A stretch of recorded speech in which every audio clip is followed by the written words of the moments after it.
పరిశుద్ధ గ్రంథంలో నుండి ప్రకటన గ్రంథము 3వ అధ్యాయము,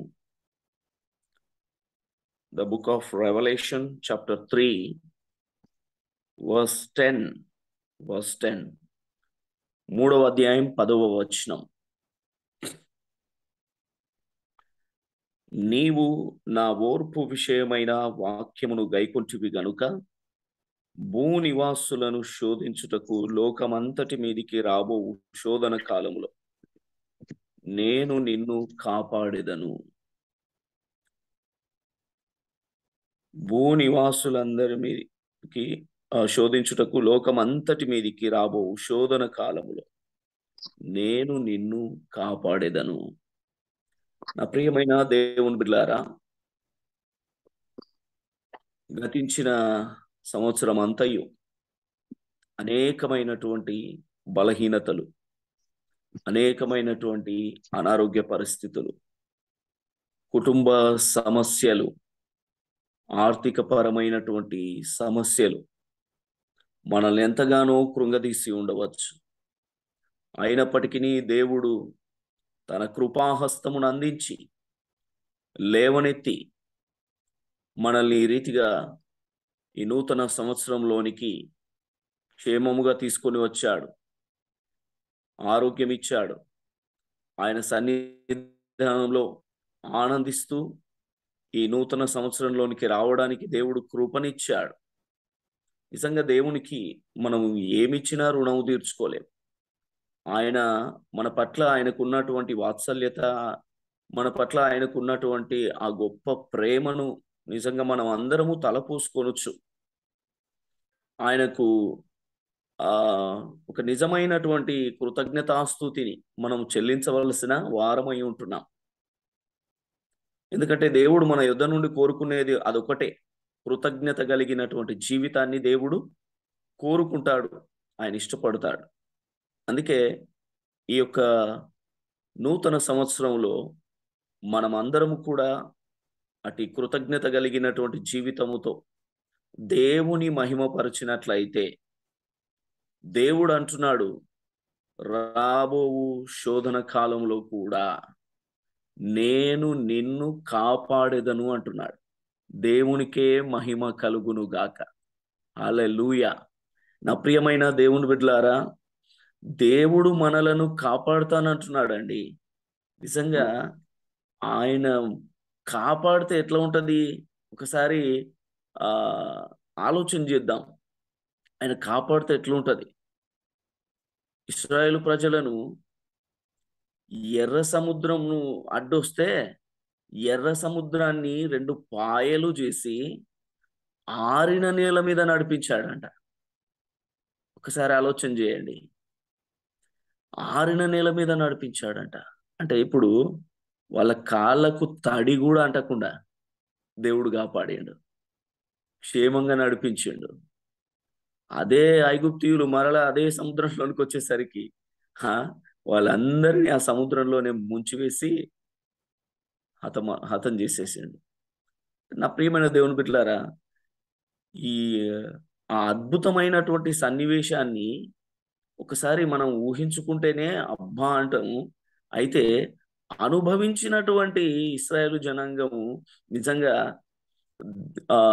దేవుణ్ణి ఎంతగా స్తుతించుంటారో. అందుకే మిరియాము గంట వెంటనే ఆ అద్భుతాన్ని చూసి కాళ్ళకు కనీసం ఆ తడి కూడా అంటకుండా ఆరిన నేల మీద ఆ సముద్రం మధ్యలో నువ్వు ఆయన నడిపిస్తా ఉంటే ఆ ఆశ్చర్యకరమైనటువంటి కాపుదలను ఆమె గమనించి వెంటనే మరి ఒక కంజర తీసుకున్నదో లేకపోతే గిలక ఏం తీసుకున్నదో తెలియదు, కానీ ఆమె దేవుని నాట్యమాడుతూ స్తుతించిందంట. దేవునికి మహిమ కలుగును గాక. నా ప్రియమైన దేవుని బిడ్డలారా, అప్పటికి మిరియాము వయసు 90 సంవత్సరాలని ఎక్స్పర్ట్స్ చెప్తుంటారు. అప్పటికి ఆమె వయసు 90 సంవత్సరాలు. అంటే 90 సంవత్సరాల వయసులో కూడా మిరియాము గారు నాట్యం ఆడిందంటే ఇక తర్వాత వెనుకొచ్చేటువంటి యవనస్తులు ఇంకెంత నాట్యం ఆడింటారో ఒకసారి ఆలోచన చేయాలి. అంత గొప్ప కాపుదల దేవుడు అనుగ్రహిస్తాడు. ఇంకా ఆయన కాపుదల ఎలా ఉంటుంది అని అంటే, నా ప్రియమైన దేవుని బిడ్డలారా, షడ్రక్ మిషక్ అబేద్నెగోలను అగ్నిగుండంలోనికి పడేశారు. కానీ వారి వెంట్రుక కూడా కాలకుండా, వెంట్రుక కూడా వాసన రాకుండా, ఆ చర్మము చర్మానికి వేసుకున్నటువంటి ఆ చొక్కాయి లేకపోతే ఆ దుస్తులు కూడా ఆ కౌరు వాసన రాకుండా వారిని క్షేమంగా బయటికి తీసుకొని వచ్చాడు. అంటే దేవుని కాపుదల ఇంత గొప్పగా ఉంటుందని నా ఉద్దేశం. ఆయన కాపాడితే అంత గొప్పగా కాపాడుతాడు మనల్ని. అందుకే నా ప్రియమైనటువంటి దేవుని బిడ్డలారా, దేవుని యొక్క కాపుదలను మనం అనుభవించాలి అని అంటే ఓర్పు విషయమైన వాక్యమును మనం గైకోనాలి. దేవుని వాక్యాన్ని మనం చాలా జాగ్రత్తగా గైకోవాలి. ఆ యొక్క వాక్యానుసారంగా మన జీవితాలను మనము కొనసాగిస్తూ బ్రతకాలి. ఓర్పు సహనం అనేది మన జీవితంలో చాలా ప్రాముఖ్యమైనది అని ప్రభు పేరట మీకు జ్ఞాపకము చేస్తూ ఉంటున్నాను. దేవుడు మనలను కాపాడుతాడని వాగ్దానం ఇస్తూ ఉంటున్నాడు. ఎప్పుడు అనంటే శోధన కాలం, భయంకరమైనటువంటి పరిస్థితులు రాక మానవు, తప్పకుండా అవి వస్తాయి. అనేకమైనటువంటి కష్ట పరిస్థితులు ఈ సంవత్సరం రావు, ఇంకా మేము హ్యాపీగా ఉంటాము అనేటువంటి అలా అనుకోవడానికి కూడా వీల్లేదు. అంటే ప్రతి దినం ఒక గణంలానే గడిచిపోతా ఉంది ఈ రాకడ దినాల్లో. అయితే ఈ భయంకరమైనటువంటి దినాల్లో కూడా దేవుడు అంటున్నాడు, నేను మిమ్ములను కాపాడుతాను. అయితే మీరు నా వాక్యాన్ని గైకొనాలి అని దేవుని వాక్యం సెలవిస్తాం.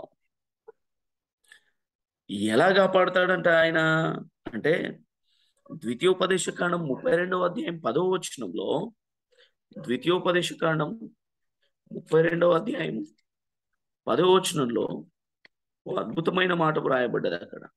32:10వ వచనంలో, అరణ్య ప్రదేశములోను భీకర ధ్వని గల పాడైన ఎడారిలోను వాని కనుగొని ఆవరించి పరామర్శించి తన కనుపాపవలె వాని కాపాడేదను అంటున్నాడు. దేవునికి స్తోత్రము కలుగును గాక. వాని కనుపాపవలే నేను వానిని కాపాడుతాను. ప్రియమైన దేవుని బిడ్డలారా, మన కంటిని ఈ కంటి రెప్పలు ఏ విధంగా అయితే కాపాడుతూ వస్తున్నాయో, దేవుడు కూడా మనల్ని ఆ రీతిగా కాపాడుతూ వస్తాడంట. దేవుడు ఆ రీతిగా మనలను కాపాడుకుంటాడంట. దేవుని యొక్క ప్రేమ ఒక్కసారి జ్ఞాపకం చేసుకోండి.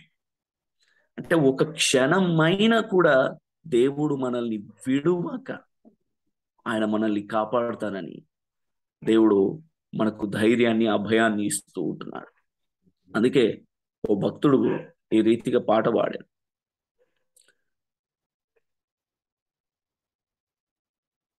కునుకాక ఎన్నడు నిద్రించక నీ కను పాపవలెక్క చెడివాడవు. కునుకాక ఎన్నడు నిద్రించక నీ కను పాపవలెక్క చెడివాడవు. ఆశ్రయమైన నీ మందలోనే నేనిల బ్రతుకుచున్నానయ్యా. ఆశ్రయమైన నీ మందలోనే నేనిల బ్రతుకుచున్నానయ్యా. ఒక క్షణమైన నన్ను వీడినా నేనేమౌదును తెలియదయ్యా. ఒక క్షణమైన నిన్ను వీడినా నేనేమౌదును తెలియదయ్యా. నిజంగా దేవుని మనం విడిచిపెట్టకుండా బ్రతకాలండి. దేవుని కోసం బ్రతకాలి. దేవుడు మనకిచ్చినటువంటి జీవితాన్ని బట్టి కృతజ్ఞత కలిగి బ్రతకాలి. అది దేవుడు మన యుద్ధ నుండి కోరుకుంటున్నాడు. అలాంటి పరిస్థితుల్లో ఎలాంటి శోధన కాలము మనకు సంభవించినా సరే, నేను నిన్ను కాపాడుతానని వాగ్దానం చేస్తూ ఉంటున్నాడు. ఆయన కొరకు బ్రతికే బిడ్డలను ఆయన కాపాడుతాడు. ఆయన కొరకు నిలబడేటువంటి వారిని ఆయన కాపాడుతాడు. షడ్రక్, మిషక్, అబేద్నెగోలు ఈ అగ్నిగుణంలో నుండి మా మా దేవుడు మమ్మల్ని రక్షించుటకు ఆయన సమర్థుడు. మేము అగ్నిగుణంలో వెళ్ళడానికైనా సిద్ధపడుతూ ఉంటున్నాం. రాజా, మేము భయపడం అంటున్నాడు దేవుడు. అందుకే దేవుడు వారిని ఆ అగ్నిగుండంలో నుంచి కూడా కనీసం ఆ ఏమంటారు, ఆ మంట యొక్క వాసన కూడా తగలకుండా వారిని క్షేమంగా బయటికి తీసుకొని వచ్చాడు అంటే ఒకసారి ఆలోచన చేయండి. ఆయన కొరకు బ్రతికే వారిని ఆయన తప్పకుండా కాపాడుతాడు.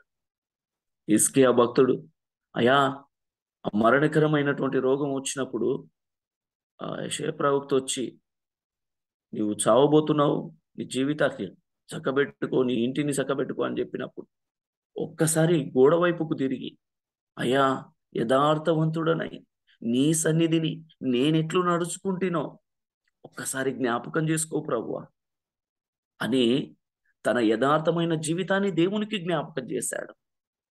తన భక్తి జీవితాన్ని దేవునికి జ్ఞాపకం చేశాడు. తన యొక్క ఆ దేవుని కొరకు బ్రతుకుతున్నటువంటి జీవితాన్ని దేవునికి జ్ఞాపకం చేశాడు. అందుకే దేవుడు ఆ భయంకరమైనటువంటి వ్యాధిని తనలో నుండి తీసివేసి 15 సంవత్సరాల ఆయుష్ను దేవుడు అనుగ్రహించి కాపాడాడట. దేవునికే మహిమ కలుగునుగాక. నా ప్రియమైన దేవుని బిడ్డలారా, కంటికి రెప్పలా కాపాడే దేవుడు మనకున్నాడు. అందుకే ఆయన యందు భయభక్తులు కలిగి ఆయన వాక్యాన్ని జాగ్రత్తగా గైకొంటూ మన ఆత్మీయ జీవితాలను ముందుకు కొనసాగించవలసిన అవసరత ఉంది. ప్రస్తుతం అమెరికా పరిస్థితి మనం చూస్తూ ఉన్నాం. ఎంత వీడియోస్ చూస్తుంటే అసలు ఎంత భయంకరమైనటువంటి పరిస్థితి అంటే, అక్కడ ఒక వార్త అయితే వినబడుతుంది, దేవునికి 0 స్థానం ఇచ్చారు అని.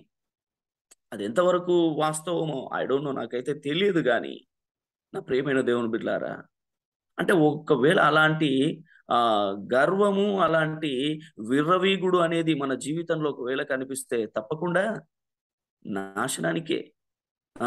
గర్వం, నాశనానికి ముందు ఏముంటదంట?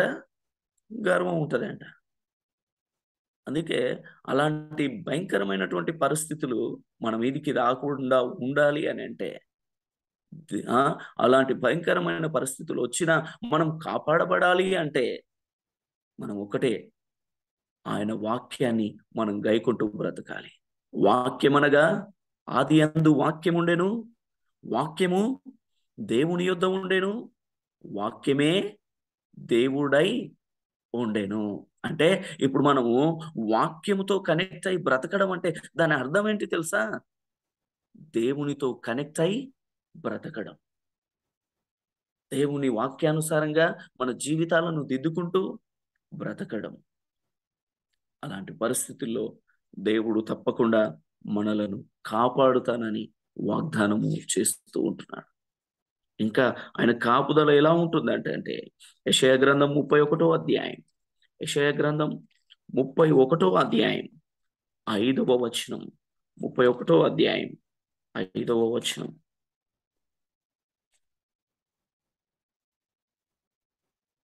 పక్షులు ఎగురుచు తమ పిల్లలను కాపాడునట్లు సైన్యములకు అధిపతియగు యెహోవా యెరూషలేమును కాపాడును, దాని కాపాడుచు విడిపించుచు నుండును. దేవునికి స్తోత్రము కలుగునుగాక. పక్షులు ఎగురుచు తమ పిల్లలను కాపాడునట్లు అంట. అంటే పిల్లలు కింద అవి ఆహారం తినుకుంటానో లేకపోతే అవి ఆడుకుంటూనో అలా అవి ఎంజాయ్ చేస్తూ ఉంటే, వాటిని ఎవరైనా వచ్చి పట్టుకొని వెళ్తారేమో అని వాటికి పైగా అవి ఉండి, ఆ పక్షులు లేకపోతే ఆ పక్షిరాజులు అవి ఉండి కనిపెడుతూ, ఆ పిల్లల చుట్టూ ఉంటూ కనిపెడుతూ కాపాడుకుంటాయంట. ఎవరైనా వచ్చారా వాళ్ళ మీదికి, ఇక పైనుంచి అవి దూసుకొని వచ్చి వాళ్ళ మీద దాడి చేస్తాయి. అంటే తమ పిల్లలను కాపాడుకుంటాయి. అలాగూ నా ప్రియమైన దేవుని బిడ్డలారా, దేవుడు ఆ రీతిగా మనలను కాపాడుతానని వాగ్దానం చేస్తూ ఉంటున్నాడు. నిజంగా ఆయన మనకు పైగా ఉన్నవాడు. మనం కింద ఏం చేస్తూ ఉన్నామో ఆయన చూస్తూ ఉన్నవాడు. ఆయన మనకొచ్చేటువంటి ఆ పరిస్థితులను అన్నిటిని కూడా గమనిస్తూ ఉన్నటువంటి వాడు. ఆ పక్షిరాజు ఏ విధంగా అయితే ఆ పిల్లలను గమనిస్తూ పైన తిరుగుతూ ఉంటదో వాటికి కాపుదలగా, అలాగే దేవుడు మనలను కాపాడుతూ వస్తాడు. ఆ రీతిగా మన జీవితాలు నా ప్రియమైన దేవుని బిడ్డలారా, కాపాడే దేవుడు మనకున్నాడు కాబట్టి మరి ఆయన చిత్తానుసారంగా మనం బ్రతకడం అనేది చాలా ప్రాముఖ్యమైనటువంటి విషయమని ప్రభు పేరిట మీకు జ్ఞాపకము చేస్తూ ఉంటున్నాను. ఎవరికి ఈ కాపుదల అంటే అదే దేవుని వాక్యం చెప్తా ఉంది కదా, ఓర్పు విషయమైన నా వాక్యమును గైకొంటివి గనుక అనే మాట చూస్తూ ఉంటున్నాం. ఓర్పుతో, సహనముతో నీ జీవితాన్ని దేవుని వాక్యానుసారంగా నీవు కొనసాగించినప్పుడు ఇలాంటి గొప్ప కాపుదలను దేవుడు మనకు అనుగ్రహిస్తాడు. అయితే మనం ఎలా బ్రతకాలి అని మనం ఆలోచించినట్లయితే, ఈ సంవత్సరం దేవుని భయమును కలిగి ఇంకా ఎక్కువ భక్తిని చేస్తూ, నీ ప్రార్థనా జీవితం పోయిన సంవత్సరం ఎంతవరకు ఉంది? పోయిన సంవత్సరం 2024 సంవత్సరంలో 52 ఆరాధన దినాలు ఉంటే ఎన్ని దినాలు నువ్వు అటెండ్ అయినావు? కంటిన్యూగా 52 ఆదివారాలు కంటిన్యూగా ఆ దేవుని ఆరాధించి దేవుని మహిమపరిచినవా? లేకపోతే ఎన్నో ఆరాధన దినాలను ఎగ్గొట్టేసినటువంటి సందర్భాలు నీ జీవితంలో ఉన్నాయా? ఆరాధన దినం అంటేనే లెక్క చేయకుండా నీ పనులను నీ పనులకు ప్రాముఖ్యతనిస్తూ వెళ్ళిపోయినటువంటి సందర్భాలు నీ జీవితంలో అనేకం ఉన్నాయా? ఒక్కసారి జ్ఞాపకం చేసుకో. నీ భక్తి జీవితం ఈ 2025 సంవత్సరంలో ఇంకెక్కువ కావాలి. ప్రార్థన చేసే అలవాటు నీకెంతవరకు ఉందో దాన్ని కూడా నువ్వు పెంచాలి. దేవుని సన్నిధికి వెళ్ళే విషయంలో అశ్రద్ధ చేయకూడదు. పరిశుద్ధతను కాపాడుకుంటూ బ్రతకాలి. మన దేవుడు పరిశుద్ధుడు. ఆయన బిడ్డలమైన మనం అందరము కూడా ఆయన పరిశుద్ధతను కలిగి బ్రతకాలని దేవుడు ఆశపడుతూ ఉంటున్నాడు. అందుకే నా ప్రియమైన దేవుని బిడ్డలారా, పరిశుద్ధమైనటువంటి జీవితాన్ని కాపాడుకుంటూ బ్రతకాలి. తర్వాత సాక్ష్యాన్ని కాపాడుకుంటూ దేవుడు మనకిచ్చినటువంటి ఈ శ్రేష్టమైనటువంటి జీవితం, ఒకప్పుడు దేవునికి అవిధేయులం, దేవుని మాటకు విననిటువంటి వారం, పాపములో బ్రతికినటువంటి వారం. కానీ దేవుడు ఆయన తన పవిత్రమైనటువంటి రక్తము చేత మనలను కడిగి పవిత్రపరుచుకొని ఆయన కొరకు నిలబెట్టుకున్నాడు. ఆయన జనాంగంలో ఒకరిగా చేసుకున్నాడు. అందుకే మరి మన సాక్ష్య జీవితాన్ని కూడా మనం కాపాడుకుంటూ బ్రతకాలి. స్తుతి అనుభవం నా ప్రియమైన దేవుని బిడ్డలారా, ఎలాంటి పరిస్థితిలోనైనా సరే దేవుని స్తుతిస్తూ ఉండాలి. కష్టం వచ్చిందా, నష్టం వచ్చిందా, సంతోషం కలిగిందా, ప్రతి పరిస్థితిలో నువ్వు దేవుని స్తుతించటం ఈ సంవత్సరం ఇంకా ఎక్కువ కావాలి. కష్టం వస్తే వెంటనే ఆ కష్టానికి సంబంధించిన ఒక పాట ఎత్తుకో. నీ ఉంటే చాలు నాకు యేసయ్యా. ఆ అనుభవంలో కూడా ఆ పాటను మనం ఎన్ని బాధలున్నను, ఇబ్బందులెదురైనను, ఎంత కష్టమొచ్చినా నిష్ఠూరమైనను, నీ మాట చాలయ్యా, నీ చూపు చాలయ్యా అని దేవుని స్తుతించడం ఇంకా ఎక్కువ చేద్దాం. ఎందుకంటే ఆయనతో కనెక్ట్ అయ్యి, ఆయన మీద ఆనుకొని, ఆయన మీద ఆధారపడుతూ మన జీవితాలను ఈ 2025వ సంవత్సరంలో కొనసాగించవలసిన అవసరమై ఉంటున్నది. దేవుడు మనల్ని కాపాడాలి అంటే ఈ శోధన కాలంలో కూడా దేవుని భయాన్ని, ఎక్కువ భక్తిని, పరిశుద్ధతను, సాక్ష్యాన్ని కాపాడుకుంటూ, ప్రార్థనా సమయాన్ని పెంచుకుంటూ, వాక్యముతో కనెక్ట్ అయ్యి, వాక్యాన్ని ముందు పెట్టుకొని ఈ లోకంలో మనం బ్రతకవలసినటువంటి అవసరత ఉంటున్నదని ప్రభు పేరిట మీకు జ్ఞాపకం చేస్తూ, ఎలాంటి భయంకరమైన పరిస్థితులు వచ్చినా కాపాడే దేవుడు నీ పక్షాన ఉన్నాడు. ఆయన కొరకు బ్రతుకుదాం. ఆయన కాపుదల ఏంటో ఈ సంవత్సరం మనం కల్లారా చూద్దాం. అట్టి భాగ్యం దేవుడు మనందరికీ కలుగజేయునుగాక. ఆమేన్.